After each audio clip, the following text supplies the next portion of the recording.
आदिवासियों का महासम्मेलन में आप सभी आदिवासी भाई बहन और लोगों की भी उपस्थिति हुई होगी, मगर चूंकि ये स्पेशली मैं देख रहा हूँ आदिवासी विकास महाकुंभ और आदिवासी कल्चर को सेफगार्ड कैसे करें, उसके लिए प्लान और योजना बनाने हैं, इनिशिएटिव लेना और इसका एक आयोजन जिसमें मैं परिचित तो ठीक ठाक से नहीं हूँ, लेकिन लिख करके उनका उद्बोधन मैं करना चाहूँगा। तो भैया जी तो हमारे मंत्री जी, हम लोग बहुत झारखंड प्रदेश का या कैबिनेट का मीटिंग हो या माननीय मुख्यमंत्री जी से कोई बातचीत करनी हो, हमेशा हम लोग तालमेल के साथ में माननीय वित्त मंत्री जी के साथ राधा कृष्ण किशोर जिनका ये सारा क्षेत्र रहा है, और मैं कई बार भैया जी से बात करता रहता हूँ कि भैया जी हम लोगों को समाज ने बहुत कुछ दिया है, अब हम लोग का बाकी है समाज को देने का, तो वो सब स्वीकार करते हैं इसी, और इसलिए मैं उनकी कदर करता हूँ। साथ में हमारे विधायक जी, मैं थोड़ी सी कंफ्यूजन कहा था, रामचंद्र सिंह खेरवार, तो जब मैंने फोन किया इन्हें कि आपको आना है, मैं आपका मेहमान हूं, उसने कहा मेरे को कोई इन्विटेशन नहीं है। मैंने कहा हाउ, ये कोई पॉसिबल नहीं है, ऐसा नहीं हो सकता है, ये आपकी अगुवाई में होना है, आपके लिए होना है, चेरो जातियों का पूरा समाज का पार्टिसिपेशन होना है, और उसकी लीडर उसका एमएलए प्रेजेंट ना रहे। मैंने फोन किया, सीएम को फोन किया, फिर इधर से किसी साहब को फोन किया, नहीं आना है, नहीं हम आना है। जैसे एक इन्विटेशन हुआ, उसको हम लोग चर्चा करेंगे कि लिमिटेशन नहीं होना है, छोटा नहीं होना है, बड़ा होना है। किस तरह महाकुंभ आदिवासियों का कौन होगा, महाकुंभ पूरा सारा कोई क्यों नहीं, यहाँ से भी लोग हैं तो वो भी आ जाए। मास प्रेजेंटेशन, मास रिप्रेजेंटेशन, तो मनिका विधायक जी का मैं बहुत मेरे विधानसभा से सटे हुए हैं, जाहिर है कि हम लोग संपर्क में रहा करते हैं, तो उनके लिए भी बहुत मैं एक्चुअली तो उन्हीं का मेहमान हूँ। आज जयंत त्रिपाठी जी पूर्व में मंत्री रहे हैं, उनका भी मैं अभिवादन और उनका भी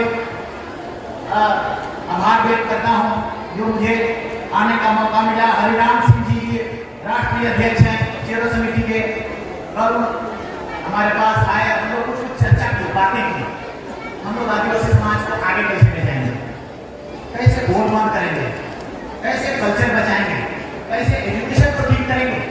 आप अगुवाई कर रहे हैं, बी केयरफुल, हम तैयार हैं रास्ता में चलने के लिए, मगर आपको आगे बढ़ते आना होगा और कुछ जो ड्रॉबैक्स है, कमियां हैं, उसको ठीक करना होगा। तो उन लोगों ने भी बहुत अच्छा रिस्पॉन्ड मेरे को किया, और इसलिए हरिराम सिंह को भी मैं बहुत धन्यवाद देता हूँ। अर्जुन सिंह जो भी आए थे हमारे पास कल शाम में, उन्हें भी बहुत धन्यवाद देता हूँ।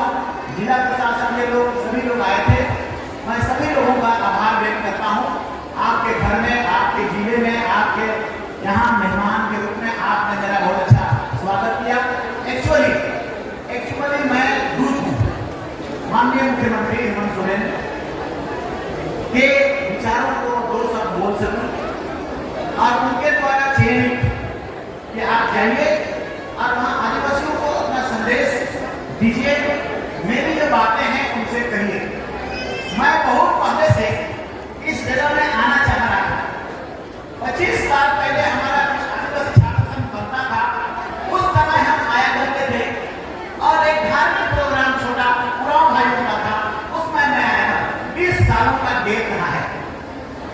माननीय मुख्यमंत्री हेमंत सोरेन जी का आप सभी लोगों को संदेश है कि जितने भी जनजाति हैं, आप जो कुंभ मेला में आए हैं, हमारे चेरो भाई हैं, खेरवार भाई हैं, उरांव भाई हैं मेजोरिटी में, और इसके बाद और भी आदिवासी हैं। आप सभी लोगों को एक मत होने का, एक सूत्र में बंधे रहने का, एक साथ प्लानिंग करने का सूत्र और मंत्र उन्होंने दिया है। उन्होंने कहा कि जितना भी हम योजना बनाएंगे, देखो कहाँ कहाँ पर परेशानी होता है, दिक्कत होता है। या आपका साम्राज्य राजा की तरह हुआ करता था, शासक की तरह हुआ करता था, अभी क्यों नहीं है? इसके पीछे कारण क्या है? उन्हीं मर्द को माननीय मुख्यमंत्री हेमंत सोरेन जी ने मुझे दिया और आप तक पहुंचाने के लिए कहा। अर्थात आज की दुनिया में, देश में या समाज में, आदिवासी समाज में या जो भी हो, यूनिटी, एकता का कमी अगर कहीं ना कहीं मिल जाएगी, कहीं ना कहीं किसी से उसे परेशानी हुई होगी, तकलीफ हुई होगी, लड़ाई में पछाड़ रहे होंगे, या तो कोई भी ऐसा परेशानी होगी तो जानते हैं उसका कारण क्या है? उसका प्रमुख कारण है घर का देवी लंका का है और यूनिटी का कमी, एकता का कमी। और मैं इसीलिए आने वाला कल में हम लोग और आपके माननीय मुख्यमंत्री और आपके माननीय करुणा सोरेन जी भी बहुत कंसर्न है, बहुत चिंतित है। आदिवासी, एसटी, एससी, मैं एक्चुअली एसटी, एससी, ओबीसी ये तीनों समाज को आगे कैसे बढ़ा पाऊं, उसको तरक्की कैसे करा पाऊं, उसका पुरातत्व को कैसे उभेर पाऊं और उसका आत्मविश्वास को कैसे बढ़ा पाऊं, उसका कल्चर को कैसे बेहतर कर पाऊं, इसकी जिम्मेदारी माननीय मुख्यमंत्री हेमंत सोरेन जी ने ली है। मगर आज का ये सभा है कि आदिवासी कुंभ के संबंध में मैं आप तीनों को खिरवाड़, चेड़ो, इनसे यही आग्रह करूंगा और इसीलिए ऐसा कहूंगा और इसलिए इन बातों को कहूंगा, रामचंद्र की बातों को, क्योंकि ये ग्रामों में जरूर आयोजन होता है, लेकिन ये सारे के सारे क्षेत्र जहाँ उड़ाओं का भागीदारी है, प्रदेश है, रहन सहन है, जहाँ चेड़ो का रहन सहन है, भागीदारी है, गाँव है, जहाँ खिरवाड़ का रहन सहन है, भागीदारी है, उन सभी का यहाँ भव्य मेजोरिटी के साथ में और ये मेला उनकी पूरी की पूरी संख्या के साथ में उपस्थिति सुनिश्चित किया गया। यही आपको बताएगा कि आप पलामू जिले में आदिवासियों का प्लान क्या होगा। आदिवासी का शोषण दमन, हरिजन का शोषण दमन रुकेगा। और ये कहां से बातें होती है? आपकी जमीन छीनी जाती है, आपको डेमोलाइज किया जाता है, आपको आदिवासी कोल कांदर कहा जाता है, आपको हरिजन चमार कहा जाता है। मान लिया तो सभी लोग कहते हैं, सो बात नहीं, लेकिन जो दमन शोषण करने वाले, एटीट्यूड रखने वाले होते हैं वे लोग करते हैं। तो करते हैं, समाधान कहाँ है? सत्ता, सरकार, यूनिवर्सिटी एक्ट, एसटी एक्ट, ये सब बहुत सारी चीजें बनी है, कानून, विधि विधान, सीएमटी एक्ट, बहुत सारी चीजें बनी है। लेकिन अक्सर मैं कहने पर संकोच नहीं करूंगा, ये फंक्शन बहुत स्लो करता है आपके लिए, ये स्लो करता है। फास्ट फंक्शन करने के लिए ये ठीक है। आपकी एकता, आपकी दृढ़ता, एक साथ किसी चीजों को आवाज करना, आवाज को निकालना, आगे बात को बुलंदी के साथ कहना कि हम एक हैं और हमारी एकता के साथ जितने भी हमारा राइट है उसको आपको देना पड़ेगा। आगे आप इसे बोलने लगेंगे तब आगे सामने वाले पदाधिकारियों को क्या होता है? पदाधिकारी इन चीजों को देखते हैं कि आम जनता कितना मान रहे हैं, कितने लोग हैं। जैसे मान लिया, एक उदाहरण के तौर पर कह रहा हूँ, आपने एक हमें आवेदन दिया है, ये पिलर बढ़ा दिया जाए, ये पिलर बढ़ा दिया जाए। अगर यहाँ पर 50,000 आदिवासी जमा हो जाए, दूसरे दिन प्लान बन जाएगा, दूसरे दिन प्लान बन जाएगा। हुजूम का ये ताकत है, समूह का ये ताकत है। एक साथ मिलने से सरकार हम जितना भी प्लान आपके लिए कर रहे हैं सभी तुरंत होने वाले हैं, हो जाएंगे। तो माननीय मुख्यमंत्री जी ने जो हम सब कर पा रहे हैं, देखो इस बात को उसने कहा, समाज को आगे बढ़ाओ, समाज को विद्या से परिपूर्ण करो, पढ़ा लिखा दो। मैं एक बार पुनः आपको कहूँगा, ये समाज, आदिवासी समाज आगे बढ़ेगा, तब बढ़ेगा, मिथिली राय की तरह साम्राज्य को पुनः प्राप्त करेगा, तब बढ़ेगा, जब पूरा समाज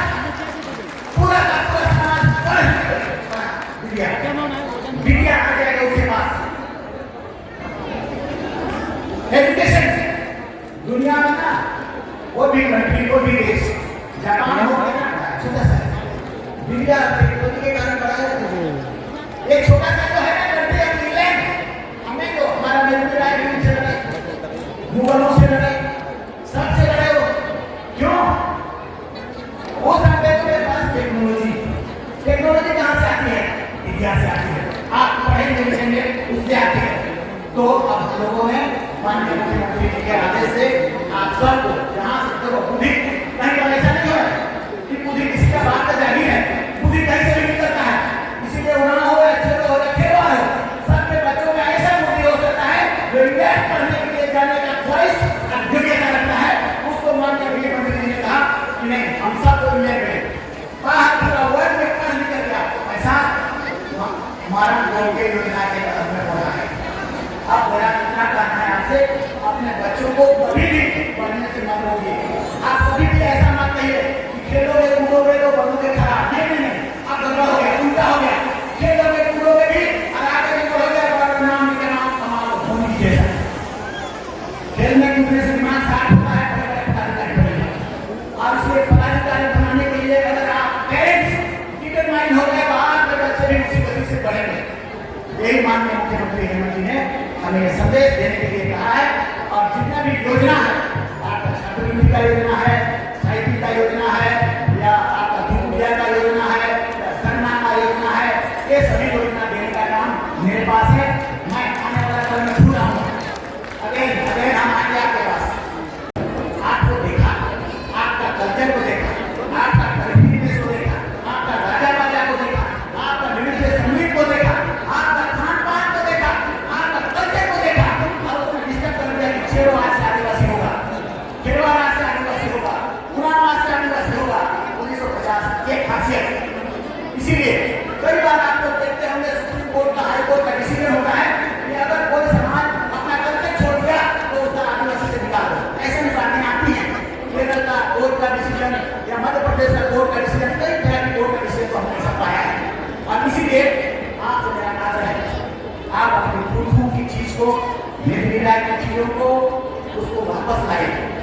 उसने क्या बताया आपको, उसने कैसा कल्चर बताया, कैसी संस्कृति बताया। बिरसा मुंडा ने अंग्रेजों के छक्के छुड़ा दिए थे, मीटिंग करते थे, दोबारा मीटिंग करके उसके बड़े बड़े अंग्रेज केदारा हडन ये सब का हालत खराब कर दिया। क्यों? कैसे होता है? उसको योगदान किसने दिया था? उसका कल्चर और उसका रिलीजन। कल्चर ट्रेडिशन से मीटिंग कर पाते थे, रिलीजन से सेंटिमेंट डाल पाते थे। और जब ये दोनों चीज मिलता था तो तीर और धनुष अंग्रेजों का आंख में लगता था, घर नहीं लगता था, सीधा आंख में मारता था। और इसलिए आपका भूखा मनोबल से भरा पड़ा आपके पुरखों का इतिहास इतनी बड़ी है, उसको फॉलो करो, उसको लाओ। क्योंकि उस समय भारत देश आजादी होने से पहले वो ताकत हुआ करता था तीर धनुष भाला तलवार। अब है वो ताकत बुद्धि। आप बुद्धि से मारोगे, इसलिए बुद्धि के लिए क्रिया जरूरी है। और आप मेरा, आप सभी समाज के लोगों को, ठीक है, आज मैदान में दिया जाएगा, आपको कोई सामान दिए जाएंगे या किसी तरह का प्रोत्साहन की राशि दी जाएगी या कोई हेल्पर दिया जाएगा या गाड़ी दिया जाएगा, चलने के लिए दिया जाएगा। वो थोड़ी सी चीज है, मतलब एक साधारण चीज है वो, मतलब लेकिन पूरा नहीं। गांधी जी हम लोगों को बहुत शिकायत मिलेगी। इसीलिए पटेल जी ने भी, नेहरू जी ने भी कहा कि मैंने आपका इस पिता को फाड़ देते हैं, और उसने फाड़ दिया और उसने संविधान बनाया आपके लिए, संविधान का निर्माता। उसने आपको प्रोटेक्शन दिया, उस तरह से दिया। आप नौकरी, चाकरी, हिस्सेदारी, पहचान सब आगे बढ़ रहे हैं। इसी को प्रोटेक्ट करने के लिए माननीय मुख्यमंत्री हेमंत जी का संदेश है। मेरा क्या संदेश है? मेरा संदेश है आपका कल्चर को प्रोटेक्ट करना। नाचिए, गाइए, गाइए। आप अपने क्या दिया है? बीमारी कहाँ से आता है? जो नाचता टेका नहीं है, कसरत नहीं करता है, उसको बीमारी आता है, उसको हाइपरटेंशन आता है, उसको कैंसर आता है, जिसका दिमाग ठीक नहीं रहता है, जो गाता है, नाचता है, देखता है, आधा घंटा नगाड़ा बजाएंगे, पसीना कर निकल जाएगा, किडनी का सारा बीमारी खत्म, और हार्ट अटैक का सारा बीमारी खत्म। ये आपको अस्पताल दिया है आपका खुद ऐसा दवा। आज तो रामदेव बाबा कहते हैं कान को पकड़ो, नाक को पकड़ो, कुछ होता है। आप देखिए ना, नाचिए देखिए ना, आपका कहाँ बीमारी आता है। इसीलिए आप पुरखों ने, आदिवासियों ने आपको दिया है। तब आपका बाल काला नहीं होता था, आंख में चश्मा नहीं लगता था, और आपका उम्र 100 पार होता था। आप कहाँ रहे? मोहम्मद दारू को पी जा रहे हैं, मोहम्मद मलाखाना का था, उसका प्रोटीनस है, मोहम्मद का दारू है, वो दारू पेपर है, 40 साल में आप लोगों को खा रहा है। तो इसको भी त्याग करने की जरूरत है, क्योंकि आप बच्चों को यही होकर लगाया जाता है कि दारू पिया हमने, दारू पीता है, समाज में पीता है, समूह में पीता है। ऐसा बात नहीं है, एक्चुअली ऐसा बात नहीं है कि वो पीता है, मगर पीता है कि उसको बदनाम कर रहे हैं। मगर आप छोड़ दो, क्योंकि मैंने पाया है, मेरा घर से दारू भागा तो हम लोग IAS IPS बन गए, इंजीनियर बन गए, MLA बन गए, मंत्री बन गए। दारू भागा तो पिताजी दारू छोड़ दिया था, माँ ने उस पैसा को जो रख के जो दिया, अब बच्चों को हम दोनों को पढ़ाया लिखाया इसी करता।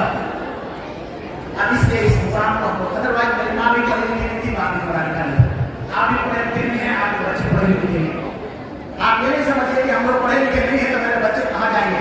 ऊपर वाला का बुद्धि बस मेहनत करना है, परिश्रम करना है और हीरा को चमकाना है। देखो आपका खानदान का खानदान बेहतर हो जाएगा। एक बार खाली एक खानदान आप बेहतर हो जाए, बाहर जाकर आगे सरकार का मिशन बना दीजिए, उसके बाद देखिए आपका खानदान मिलता है महंगा बन जाएगा। एक बार खाली रेल को एक बार ढके दीजिए, आपको जरूरत नहीं पड़ेगा। खेती बाड़ी में तो ठीक